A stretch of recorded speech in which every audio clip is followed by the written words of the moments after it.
Pipila ka oras sa dili pa nato sugaton ang bag-ong tuig atong balikan ang uban pang mga dagkong balita nga mitatak sa tuig 2024 sa report ni Femari Dumabo.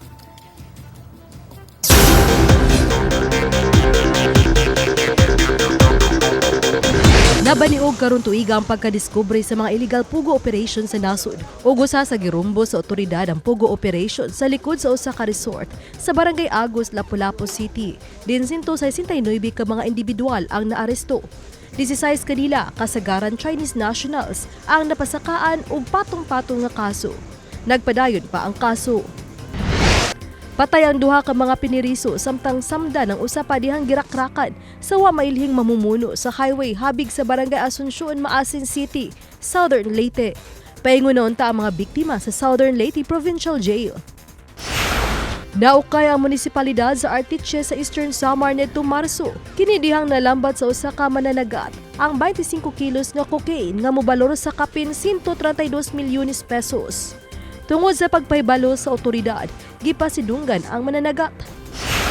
4 anyos nga batang lalaki patay human matagak gikan sa ika-27 nga anda ng kondominium sa Cebu City.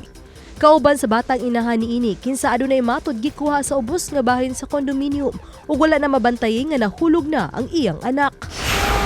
Oo, adi na mama. Grabe ang samad nga nahiaguman sa 3 anyos nga bata. Human gitabangan og paak sa 4 ka mga iro sa Calbiga, Samar. Apan tungod sa tabang sa publiko ug human mapaubos sa mga operasyon, luwas ug ganaana sa maayong kahimtang si Baby Sheila.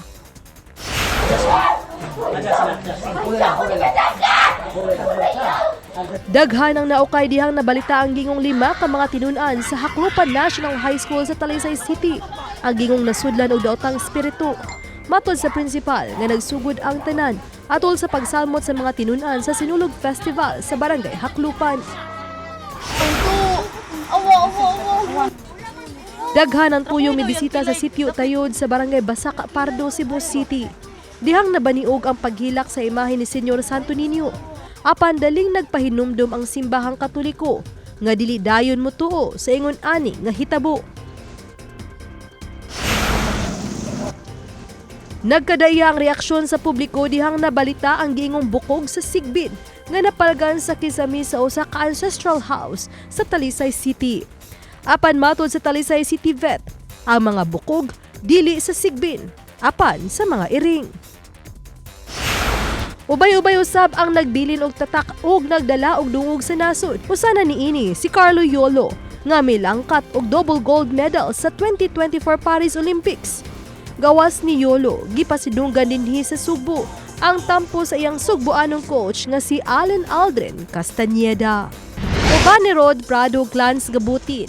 Ako si Femari Dumabo ug kini ang akong special report.